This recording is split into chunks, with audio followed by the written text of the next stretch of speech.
가을인 것 같아요. 가을. 오늘 아침에 보니까 차유리에 드디어 이슬이 맺혔더라고요. 우리 7일 날이 백루였죠. 낮에는 좀 덥고, 그리고 밤에는 추우니까 밤에 이슬이 이제 내리기 시작합니다. 그런 거 하면 하늘이 정말 푸르죠. 간간히 우리가 맑은 날씨에 하늘을 보면 정말 하늘이 푸르습니다. 파래요, 파래. 가을 같은 느낌이 듭니다. 또 제가 좀 잊고는 있었는데 가을 하면 생각나는 게 뭐죠? 가을 하면 생각나는 게 국화입니다. 국화. 우리 꽃꽂이 하시는 분들이 또 센스 있게 가을이 다가왔다고 이렇게 국화를 갖다 놓고 또 교회 앞에도 국화를 이렇게 심었어요. 이제 완연한 가을 같습니다. 우리 잠언 4장 23절 말씀을 보면 우리에게 솔로몬이 이런 권면을 해요. 모든 지킬 만한 것 중에 더욱 내 마음을 지키라. 마음을 지키라고 이야기합니다. 마음을 지키라고 하는 가장 큰 이유가 무엇이냐면 생명의 근원이 이에서 남이라. 그러니까 우리의 마음을 잘 지켜야지 하나님이 우리에게 주신 그 생명을 잘 보존할 수 있다. 그렇게 이야기해요. 그 얘기는 뭡니까?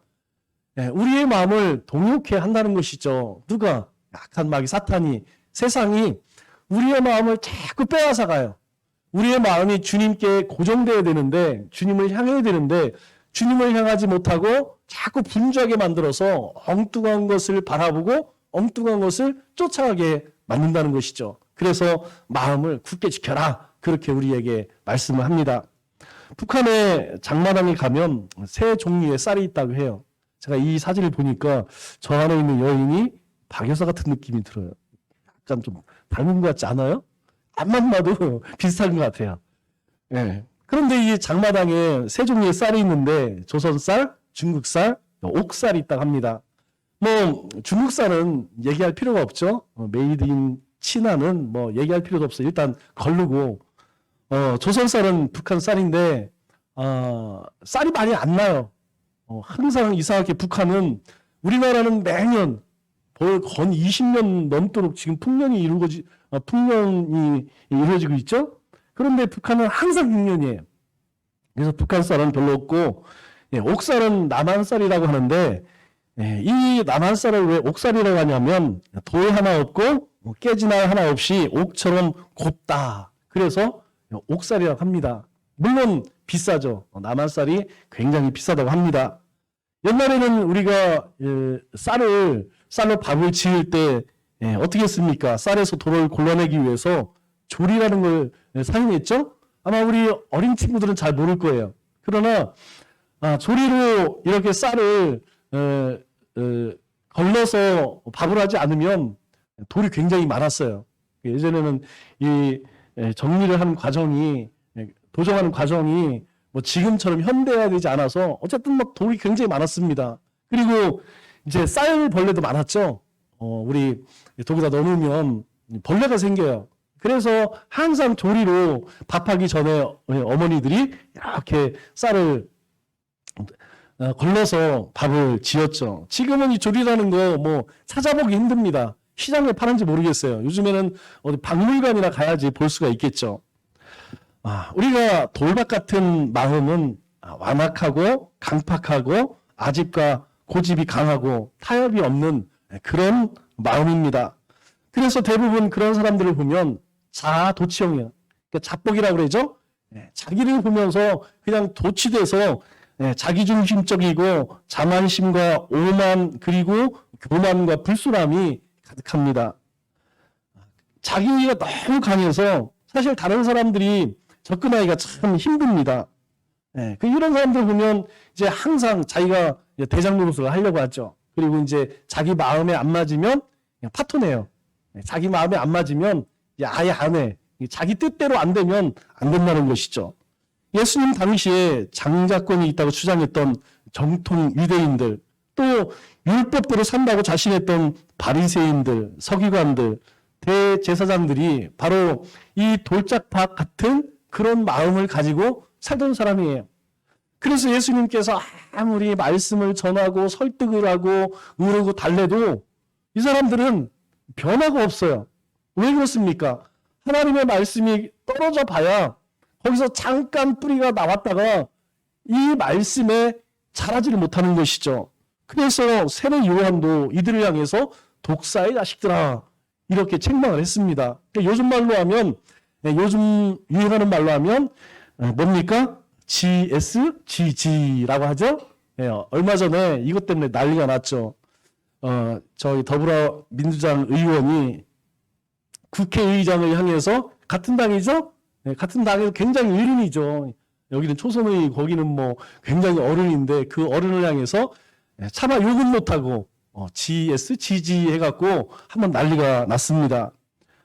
우리 승려들이나 신부들은 옷이 있어서 옷을 입는 순간에 무조건 승인이 되고 신부가 됩니다. 제가 이게 사진을 찾아보니까 이분들이 이렇게 잘생겼나 했더니 모델 같아요, 모델.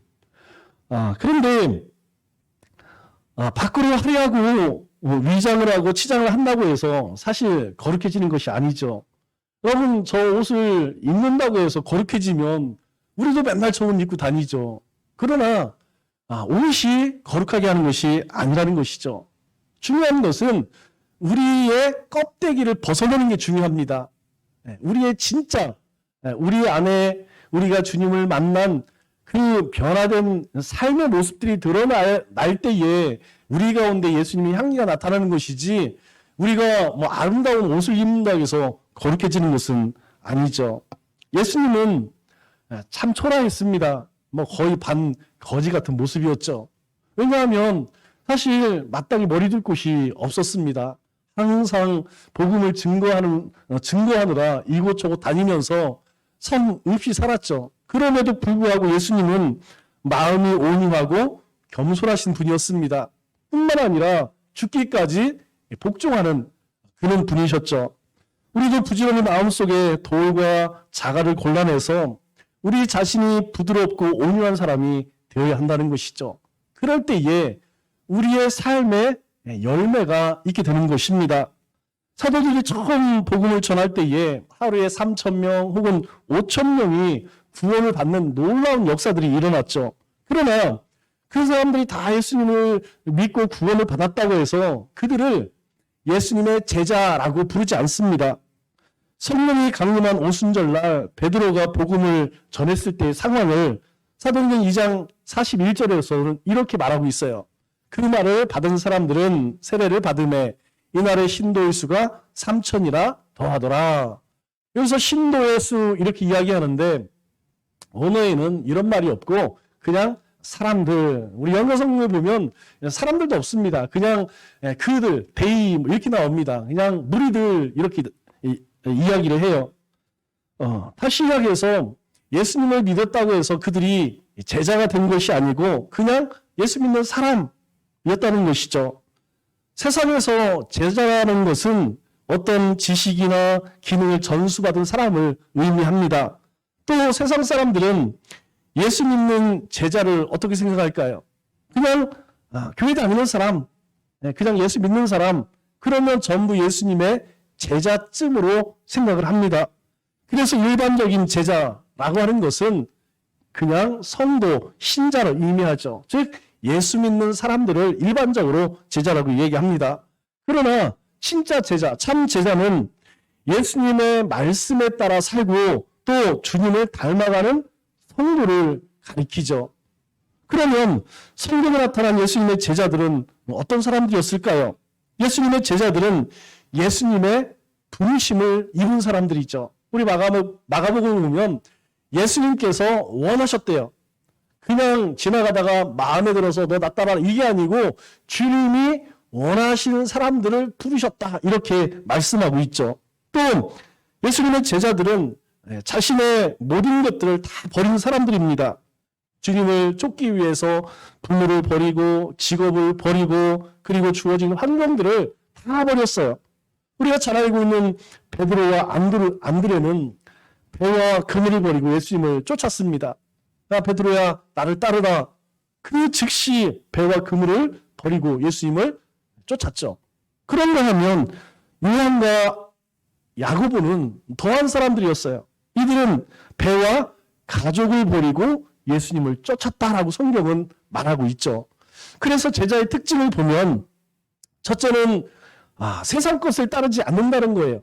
그러니까 세상 사람들이 살아가는 가치가 있습니다. 그러니까 세상의 가치관을 쫓지 않고 세상을 바라보는 세계관이 다르고 그리고 인생을 살아가는 인생관이 다르다는 거예요. 두 번째로는 제자들의 특징이 무엇이냐면 예수님을 닮아간다는 것이죠. 예수님께서 뭐라고 얘기했죠? 나는 겸손하고 온유하니. 그래서 우리가 날마다 우리의 자신을 엎드려 겸손케 하고 그리고 하나님의 말씀으로 우리의 이 쓴 뿌리들을 주님을 닮아가는 것이죠. 그리고 주님께서 죽기까지 순종하신 것처럼 우리는 하나님의 말씀에 순종하는 사람입니다. 그래서 겸손하고 온유하고 순종하는 사람을 뭐라고 이야기하죠? 그리스도인이라고 이야기하는 것입니다. 세 번째는 성숙한 사람이죠. 그러면 오늘 예수님께서 어떤 사람을 제자라고 말씀을 하실까요? 오늘 본문 말씀을 보면 이렇게 말씀을 합니다. 너희가 열매를 많이 맺으면 너희는 내 제자가 되리라. 이렇게 말씀을 하죠. 먼저 열매를 많이 맺는 사람이 예수님의 제자다 그렇게 이야기해요. 그렇다면 어떤 열매를 이야기할까요? 우리 갈라디아서 5장 22절 23절 너무나 잘 알고 있는 말씀이죠. 오직 성령의 열매는 여러분 성령은 누구와 함께 합니까? 구원받은 하나님의 백성들 삶 가운데 우리의 심령 가운데 함께 하시는 분이 성령님이죠. 그 성령님이 우리 안에 계셔서 그 성령의 인도하심을 따라 살면 우리 삶에 열매가 있는데 그 열매가 무엇이냐면 사랑과 희락과 화평과 오래 참음과 자비와 양성과 충성과 온유와 절제다라고 이야기해요. 그러니까 우리가 예수님을 믿어서 우리 가운데에 어떤 열매가 있는데 그 열매가 무엇이냐면 원래 우리는 하나님의 말씀을 거역하고 악을 행하고 그리고 거짓과 속임 가운데 살아가는 사람이에요. 우리는 그런 존재였습니다. 그런데 예수님이 우리 가운데 오니까 우리 안에 어떤 변화가 일어나는데 어떤 변화냐? 성령을 쫓아 살아서 사랑과 희락과 화평과 오래 참음과 같은 그런 주님의 성품으로 변화되어졌다는 것이죠. 다시 이야기해서 성품의 변화가 있다는 거예요. 내적인 변화가 있다는 거예요. 이게 중요합니다. 여러분 우리 모두는 다 쓴뿌리들이 있어요. 우리의 옛 모습들이 있습니다. 그런데 예수님이 우리 가운데 오니까 그것이 조금씩 바뀌어져서 예수님의 성품을 닮아가더라 하는 것이죠. 이게 열매라는 것입니다. 또 한 가지는 가시적으로 나타나는 열매가 있다는 거예요. 우리가 내적으로 변화가 생기면 어떻습니까? 우리의 행동에도 우리의 삶에도 변화가 생기겠죠? 우리의 사도행전 2장 47절 말씀을 보니까 이제 이 성령이 제자들 가운데 임하니까 하나님을 찬미하고 또 온 백성에게 친송을 받으니 어디를 가든지 하나님을 찬양해요. 그리고 사람들이 막 칭찬을 해요. 뿐만 아니라 주께서 구원받는 사람을 날마다 더하게 하시니라. 예수 믿는 사람들이 자꾸 늘어나게 되었다는 것이죠. 그러니까 우리의 눈에 보이는 어떤 변화가 생기는 거예요. 내적인 변화는 안 보입니다. 그런데 내적인 변화가 우리 안에 성품의 변화가 생기니까 우리의 삶 가운데 어떤 보이는 열매가 열리는데 그것이 무엇이냐면 하나님을 노래하고 사람들에게 칭찬을 받고 예수 믿는 사람들이 많이 늘어난다는 것이죠. 다시 이야기해서 우리 가운데 사역적인 열매, 헌신의 열매들이 우리 가운데, 우리의 삶 가운데에 나타난다는 거예요. 그 결과가 무엇입니까? 왜 우리가 열매를 맺어야 할까요? 왜 우리가 내적으로 변화가 되어지고 그 변화된 것이 우리의 삶으로 드러내야 합니까? 우리 8절 하반절을 보니까 내 아버지께서 영광을 받으실 것이요 너희는 내 제자가 되리라 이렇게 말씀합니다. 열매를 많이 맺으면 우리 가운데에 성품의 변화와 그리고 그 변화된 삶을 우리가 일상 가운데 살게 되면 하나님이 영광을 받으신대요. 왜 우리가 열매를 맺어야 하느냐? 왜 우리가 변화되어져야 되느냐? 우리가 사역적으로 우리의 헌신의 열매를 맺어야 하느냐? 그렇게 하면 하나님이 영광을 받으신다는 거예요. 그러면 여러분 영광을 받는다. 영광이 뭡니까? 여러분 영광은 하나님이 드러나는 거 아니에요? 이 하나님은 영광 자체라고 말씀드렸죠. 그래서 영광이라는 단어는 독사라는 말을 씁니다. 헬라어로. 그리고 구약의 히브리어로는 카바드라는 말을 써요. 이 카바드라는 말은 무겁다라는 얘기. 시약에서 하나님의 위대함과 하나님의 장엄함을 드러내는 것이죠. 그래서 우리가 그렇게 하나님의 말씀을 통하여 하나님의 영을 통하여서 우리의 삶의 변화가 일어나면 하나님 영광을 받으신대요. 우리에게 주어진 직분, 우리에게 주어진 사역, 이걸 열심히 하면 그 일을 통하여서 하나님이 드러난다, 나타난다는 거예요. 그뿐만 아니라 또 뭐라고 이야기합니까? 열매를 많이 맺으면 주님의 제자가 된다, 이렇게 말씀하고 있어요. 여러분, 주님의 제자가 된다는 건 뭐예요? 쉬운 말로 이야기하면 주님의 뜻대로 살아간다, 이 말 아니겠습니까? 어떠한 상황 가운데 있어도 흔들리지 아니하고 주님의 뜻대로 하나님의 말씀대로 살아가게 된다, 그렇게 말씀하는 것이죠. 그게 뭡니까? 주님을 따르고 주님을 닮아가고 그리고 주님의 그리스도의 장성한 분량에 이르게 된다는 것이죠. 예수님은 우리 15장 1절에서 뭐라고 말씀하냐면 나는 포도나무요 내 아버지는 농부다, 이렇게 말씀을 합니다. 그러면 성도들이 열매를 많이 맺기 위해서 여러분 어떻게 해야 할까요? 우리 4절 말씀을 보니까 우리에게 이렇게 말씀합니다. 내 안에 거하라, 나도 너희 안에 거하리라. 주님은 늘 우리 안에 거하십니다. 그래서 우리에게 내 안에, 주님 안에 거하라는 거예요. 주님이 우리 안에 거하시니까 너희도 엉뚱한 데 가서 살지 말고 주님 안에서 살아라, 이렇게 말씀을 하는 것이죠. 여러분, 주님은 우리를 떠나지 않습니다. 그런데 문제는 우리가 주님 안에 주님을 떠날 때가 많다는 것이죠. 왜 그렇습니까? 우리가 세상을 바라보니까 세상 사람들이 참 행복하고 즐겁게 살아. 야, 돈이 많으면 행복하겠구나. 성공하면 행복하겠구나. 권세가 있으면 행복하겠구나. 그래서 하나님은 잠깐 여기 계시고 제가 잠깐 저것 좀 쫓아가겠습니다. 그래서 우리에게 뭐라고 말씀하시냐면 내 안에 거하라. 나도 너희 안에 거하고 있다는 거예요. 왜 그렇게 하라고 이야기합니까? 가지가 포도나무에 붙어 있지 아니하면 여러분 스스로 열매를 맺을 수 없음 같이 너희도 내 안에 있지 아니하면 그러하리라. 우리가 가지가 포도나무에 붙어 있지 않으면 열매를 맺을 수 없대요. 우리는 열매를 맺어야 우리 가운데 내적인 변화와 성품의 변화와 사역적 헌신의 열매들이 맺혀지는데 우리가 이 주님 안에 거하지 아니하면 그것을 거둘 수 없다는 것이죠. 그러면 내 안에 거하라. 여러분, 이 말은 무슨 의미입니까? 바로 주님과 교제하고 주님과 사귄다는 것을 의미하는 것이죠. 주님과 지속적인 사귐과 교제가 이루어지지 않으면 열매를 맺을 수 없다는 거예요.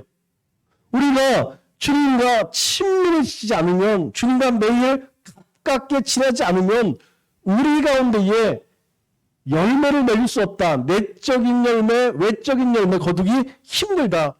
이렇게 말씀하고 있는 것이죠. 그렇다면 나는 지금 어떤 열매를 맺고 있는가 하는 것이죠. 여러분 한번 생각해 보세요. 지금 나는 내적으로 변화가 일어나고 있는가? 또 내 사역에 또 나에게 주신 내가 헌신한 그 헌신의 열매들이 있는가?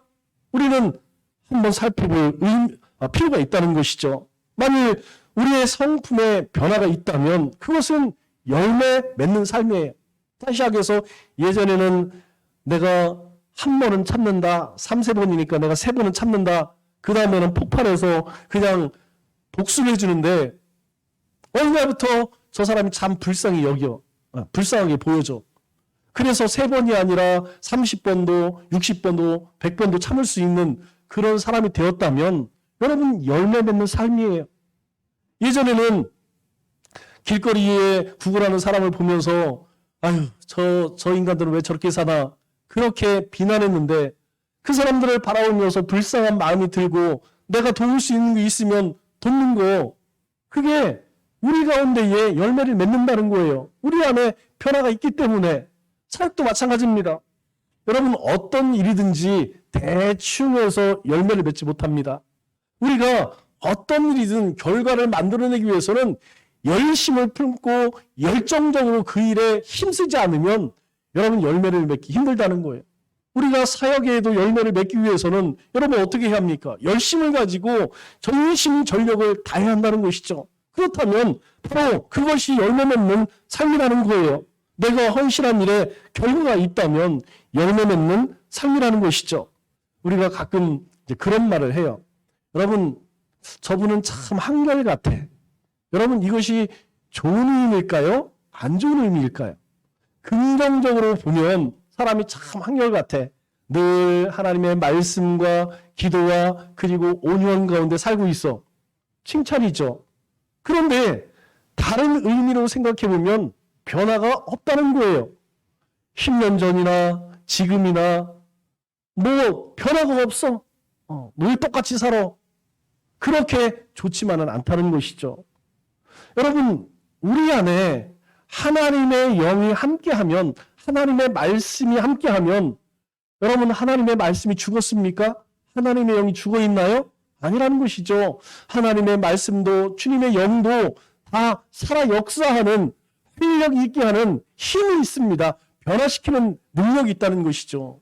그래서 우리는 늘 한결같은 것이 아니고 우리는 늘 변화된 거듭남의 삶을 산다는 것입니다. 그러나 우리 가운데에 변화도 없고 열매도 없다면 여러분, 그것은 지금 내가 주님과의 관계에 있어서 무엇인가 문제가 있다는 거예요. 즉, 우리가 주님과의 교제, 주님과의 사귐, 주님과의 친밀감이 떨어지게 되면 우리의 삶에 열매를 거두기 어렵다는 것이죠. 주님과 교제하는 삶이 무엇입니까? 여러분, 주님과 교제하는 사람은 특별한 것이 아닙니다. 예배 드릴 때 예배 드리는 것, 그게 주님과 사귀는 거 아니겠어요? 하루를 시작할 때 하나님의 말씀으로 시작하는 것, 큐티하는 것, 그게 주님과 교제하는 것이죠. 그리고 우리가 한동안 우리가 열심히 했죠? 말기참매 쉬지 않고 그 시간이 되면 하나님의 말씀을 읽고 기도하고 찬송하는 것, 또 요즘에는 필사하고 있죠. 그 시간 되면 하나님 말씀 열심히 쓰면서 묵상하는 것, 그것이 주님과 교제하는 것이에요. 그 말씀을 묵상하고 그 말씀을 읽고 쓰면서 내 안에 성령님께서 말씀하는 거 있으면 그 말씀을 쫓아 순종하고 믿음으로 행하는 삶, 그것이 주님과 교제하는 삶이라는 것이죠. 이것이 주님께서 우리의 삶 가운데 원하시는 삶이라는 것입니다. 열매 맺는 삶을 살 때에 하나님께서 영광을 받으시고 우리는 주님의 참 제자가 된다는 것이죠. 두 번째로 주님의 제자는 하나님의 말씀 안에 거하는 사람이라고 말씀하고 있죠. 요한복음 8장 31절 말씀 보니까 예수님께서 자기를 믿는 유대인들에게 이르시되, 여러분, 이 대상은 율법에 익숙했던 유대인들, 그들에게 하시는 말씀이에요. 이 사람들은 어렸을 때부터 또 전통적으로 그렇게 유대인들의 관습을 쫓아 살아왔던 사람들입니다. 그 사람들에게 예수님께서 이렇게 말씀하세요. 너희가 내 말에 거하면 참으로 내 제자가 되고 라고 이야기해요. 이 유대인들은 자신들만 하나님께 구원받은, 하나님의 선택받은 사람이라고 생각했어요. 그래서 그들은 모든 이방인들을 어떻게 생각했죠? 사람으로 생각하지 않았습니다. 그냥 짐승같이 그렇게 여겼어요. 우리만 하나님께 복받은 사람이고 나머지는 아무것도 아니다. 그런 그들에게 너희가, 유대인인 너희가 내 말에 거하면 참 내 제자가 될 것이다, 이렇게 말씀을 하죠. 예수님께서 이렇게 말씀하시는 이유가 무엇일까요? 너희가 내 말에 거하면, 왜 말에 거라고 할까요? 하나님의 말씀이, 여러분, 하나님의 말씀은 언제나 항상 이스라엘 가운데에 함께 있었습니다. 우리 마가복음 13장 31절 말씀을 보면 천지는 없어지겠지만 내 말은 없어지지 아니하리라. 여러분, 하나님께서 세상을 만드실 때에 하신 말씀이 사라졌나요? 주님이 이 땅에 오셔서 하신 말씀이 사라졌나요? 지금까지도 그 말씀은 살아 역사한다는 것이죠. 다시 이야기해서 하나님의 말씀은 이스라엘 가운데, 하나님의 백성들 가운데, 또 세상 가운데 한 번도 이 말씀이 사라져 본 적이 없어요. 항상 하나님의 말씀은 하나님의 백성들과 함께 했어요. 그런데 문제는 하나님의 백성들이 말씀 가운데 함께 했느냐 하는 것이죠. 여러분, 이스라엘 백성들이 그들 가운데 말씀이 있었지만 말씀을 쫓아 살았나요? 그렇지 않죠. 요즘 우리가 사사기 말씀을 보면서 우리 얼마 전에 삼손이 이제 드디어 죽었죠? 삼손이 죽기 전에 한 번 하나님께 기도해요. 그런데 삼손의 신분이 뭡니까? 나실일 아니야, 나실일? 나실일은 이제 하나님 앞에 성별된 자입니다. 특별히 드려진 자예요. 그럼 그가 어떤 일들을 행했습니까? 딥나에 가서, 가사에 가서 온갖 음행과 온갖 악한 일들을 행하지 않습니까? 또 오늘 말씀을 보니까 누가 등장하죠? 미가라는 사람과 그의 어머니와 그리고 레위 사람, 그리고 오늘 본문에는 다른 사람도 등장하더라고요. 여러분, 미가 한번 보세요. 어머니의 돈을 훔칩니다. 무려 1100세겔, 은 1100세겔. 여러분, 은 1100세겔 하니까 잘 감이 안 오죠? 이게 어느 정도 되는 돈이냐면 110년에 되는 연봉이에요. 100년이 넘는 110년에 해당되는 연봉. 여러분, 엄청난 돈이죠. 그것을 어머니한테 훔치니까 어머니는 또 뭐예요? 막 저주하죠? 그러니까 또 갖다가 바쳐. 그러니까 그 어머니는 그렇게 도둑질한 아들을 책망하지 않습니다. 오히려 아들을 위해서 은으로, 은 200세겔로 우상 만들어서 그 집안 신당에 놓고 자기 아들 가운데 하나를 제사장 사오고 거기다 비나이다. 여러분, 레위 사람 보세요. 레위 사람이 제사장을 할 수 있나요? 못합니다. 레위인 가운데 아론의 후손만 제사장이 될 수 있죠. 그런데 먹고 살기 힘들다고 야, 네가 우리 집에 제사장이 돼. 그랬더니 연봉을 준다고 그랬지, 옷도 준다고 그랬지, 옳았구나. 그러면서 성경이 하는 이야기가 무엇이냐면 그때에 왕이 없으므로 모든 사람이 제 속에는 옳은 대로 행하였더라. 그렇게 성경은 기록하고 있더라고요. 하나님의 말씀은 이스라엘 백성들 가운데 사라져 온 적이 없습니다. 그런데 이스라엘 백성들은 하나님의 말씀을 쫓아 살지 않았다는 것이죠. 오늘 우리에게 참 제자가 되기 위해서는 말씀 안에 거하라. 왜 말씀하실까요? 말씀 안에 거하라라는 말의 의미는 말씀을 받아들인다 이런 말씀이죠. 우리 계시록 1장 3절 말씀을 보면 이렇게 말씀합니다. 이 예언의 말씀을, 하나님의 말씀을 읽는 자와 듣는 자와 그 가운데 기록한 것을 지키는 자는 복이 있나니. 어떤 자가 복이 있느냐? 읽는 자와 듣는 자와 그 가운데 기록한 것을 지키는 자가 복이 있다, 이렇게 이야기합니다. 당시에는, 초대교회에는 성령이 귀했기 때문에 사본을 만들어서 이제 특정 지역이나 교회에 보냈죠. 그것을 회중들이 모이면 그 앞에서 읽는 것입니다. 그러면 많은 사람들이 그것을 들었죠. 그런 시대의 사도 요한이 그 말씀을 읽는 자와 듣는 자와 더불어 그것을 지키는 자가 복이 있다, 이렇게 말씀을 하죠. 이 말씀은 단순히 말씀을 읽고 듣고 하는 데에 그치는 것이 아니라는 것입니다. 그 말씀을 네 마음 가운데 받아들이고 네 삶 가운데 그것을 실천하는 삶을 살라, 이렇게 말씀하는 것이죠. 그래서 시편 1편 2절에도 복 있는 사람은 오직 여호와의 율법을 즐거워하며 그 율법을 주야로 묵상하는 자로다. 여기서 중요한 말씀은요, 묵상하는 묵상. 여러분, 묵상의 의미가 뭐라고 이야기했죠? 묵상의 의미는 대책임지라고 이야기했어요. 여러분, 소나 위가 여러 개 있는 그런 짐승도 어떻겠습니까? 막 음식을 먹고 나면 끝나는 게 아니에요. 그 위에 첫 번째 위에서 그것을 다시 토해내서 그것을 맷돌 갈듯이 계속 씹습니다. 대책임질하죠. 그러면 두 번째 위로 넘어가고, 그리고 또 두 번째 위를 다시 토해서 그걸 또 씹어서 세 번째 위로, 그렇게 되씹고 대책임질 하는 것, 그것이 묵상이라는 거예요. 오늘 우리가 하나님의 말씀을 들었어요. 하나님의 말씀을 읽었어요. 그 다음에 할 것이 무엇이냐면 아 그렇구나. 오늘 말씀 그렇고 오늘 목사님이 하신 말씀 그렇구나. 이게 끝나는 것이 아니고 이 하루 나에게 주신 말씀을 하루 종일 내가 그것을 곱씹고 아 오늘 단지파가 자기 고향을 버리고 어디로 갔습니까? 라기스로 갔죠? 여러분 뭐 깊은 내용 묵상하지 않는다 할지라도 하나님이 나에게 주신 자리를 내가 지키고 있는가 이 정도쯤은 우리가 묵상할 수 있잖아요.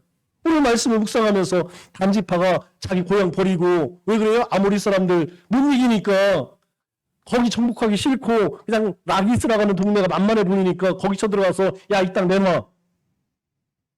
그러면 우리가 그 말씀을 묵상했다면 오늘 하나님이 나에게 주신 내 자리 나는 잘 지키고 있는가 아니면 단지파처럼 라기스로 나 편한 대로 쫓아가고 있는가 그 말씀을 내가 하루 종일 그것을 되새기는 거예요. 여러분 주일 말씀도 마찬가지입니다. 오늘 말씀의 제목이 뭐죠? 내 제자가 지래 나는 제자인가? 한 주 동안 살면서 나는 정말 내 삶의 열매가 있는가? 나는 말씀 가운데 거하고 있는가? 그것을 되새기는 것 그것이 바로 묵상하는 것이라는 것이죠. 또 말씀 안에 거한다는 것은 말씀에 사로잡힌다라는 뜻입니다. 여러분 말씀에 사로잡힌다라는 말은 멈춘다, 고정시킨다 이런 뜻이에요. 즉 하나님의 말씀이 완전히 나를 얽매여서 내가 꼼짝 못하는 그런 모습이죠. 여러분 우리 이제 중범죄자들 뭐 보면 여러분 밧줄로 꽁꽁 묶이죠? 꼼짝 못합니다. 우리 고양이 앞에 쥐라는 말이 있죠? 정말 희한해요. 이 쥐가 우리 용맹하고 일을 잘하는 똘똘한 쥐라 할지라도 고양이 앞에 서면 움직이지를 못해요. 정말 희한합니다. 고양이 앞에 서면 꼼짝을 못해요. 바로 이 말씀에 우리가 말씀 안에 거한다 이 말의 의미는 무엇이냐면 말씀에 완전히 치밀을 당한다. 즉 주님의 제자가 된 사람은 다른 것에 대해서는 그냥 내 지혜로 내 가진 지식으로 그렇게 행하지만 하나님의 말씀 앞에서는 전혀 그렇지 않다는 거예요. 완전히 사로잡혀서 꼼짝을 못하는 것 그것이 바로 말씀 안에 거한다는 것입니다. 예수님께서 소아시아 7교회 가운데에서 필라델비아 교회를 칭찬하시죠. 이 소아시아 7교회 가운데서 2개 교회만 칭찬을 받습니다. 나머지는 다 책망을 받죠. 서머나 교회와 필라델비아 교회. 이 필라델비아 교회에게 뭐라고 말씀하시죠? 계시록 3장 10절 말씀을 보면 내가 나의 인내의 말씀을 지켰은즉 여기서 인내의 말씀이라는 것이 너희가 하나님 말씀에 고정되었다 이런 의미를 가지고 있어요. 그러니까 그 핍박 시대에 이 빌라델비아 성도들은 하나님의 말씀에 묶였다는 거예요. 아무리 로마 사람들이 그리고 유대인들이 핍박을 한다 할지라도 전혀 요동하지 않고 우리는 오직 말씀대로 그렇게 살아가리라. 우리는 이 말씀을 붙들고 우리는 죽어도 이 말씀 가운데 살겠다. 그래서 그들을 향해서 내가 나의 인내의 말씀을 지켰은즉 이렇게 칭찬을 하는 것이죠. 또한 말씀에 거한다는 것은 예수님과 연합된 자라는 의미를 가지고 있습니다. 사도 요한은 예수님을 표현할 때 요한복음을 보면 자주 나오는 말씀이 무엇이냐면 로고스라는 말이에요.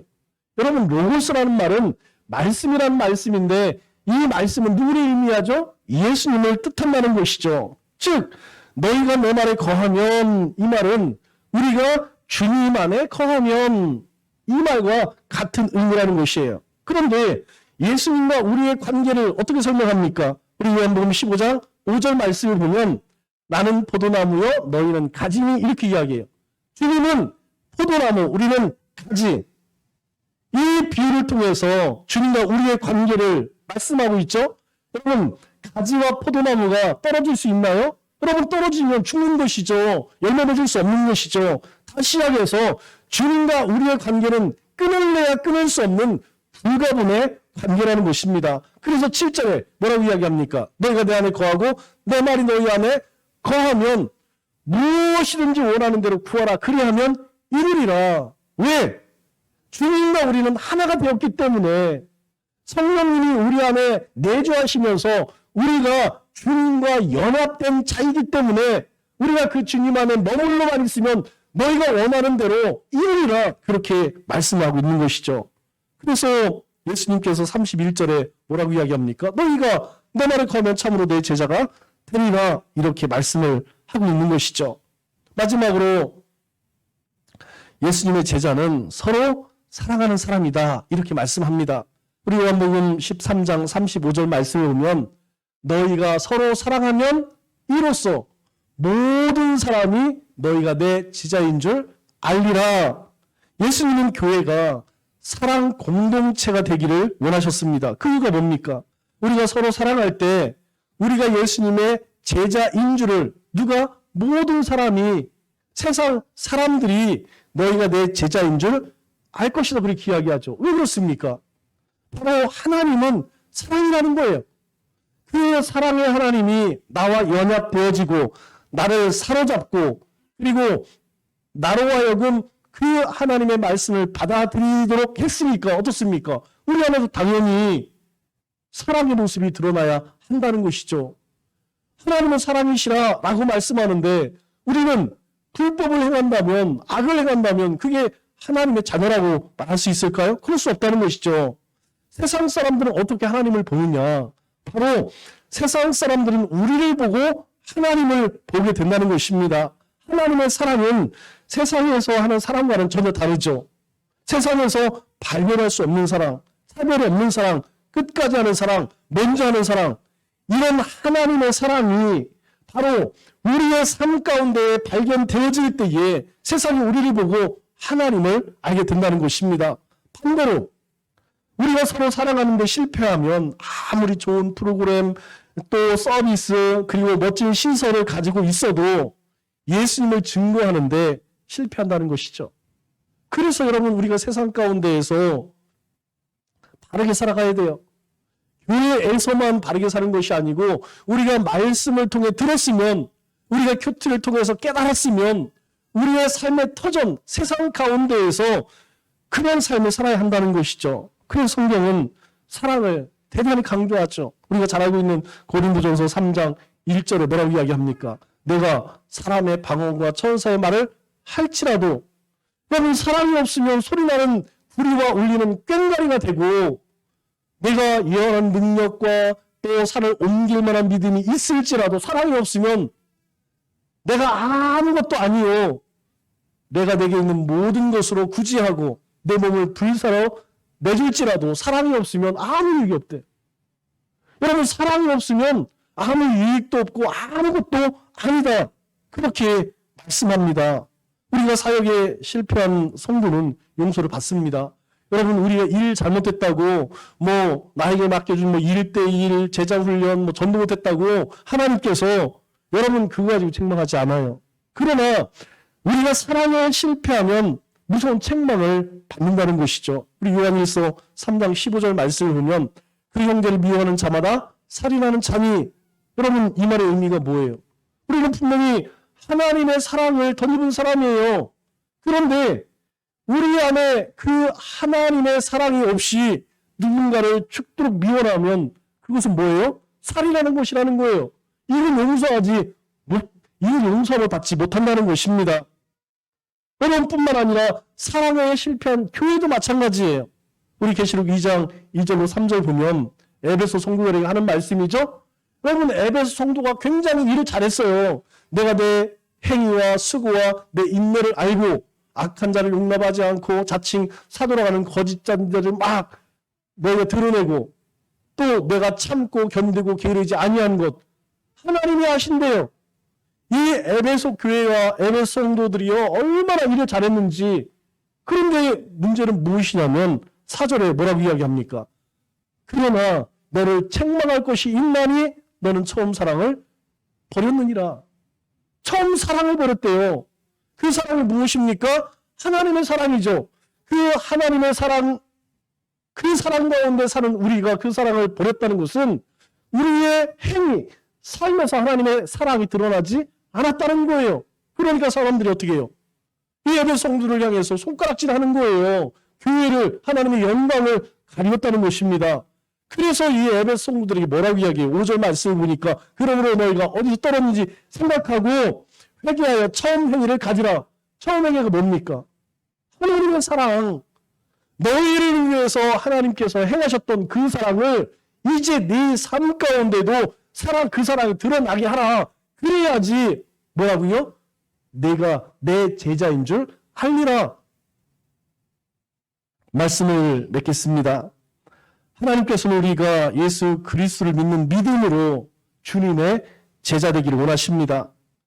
예수님의 제자는 영육 간의 열매를 맺고 또 말씀 안에 거하고 또 서로 사랑하는 성도인 것입니다.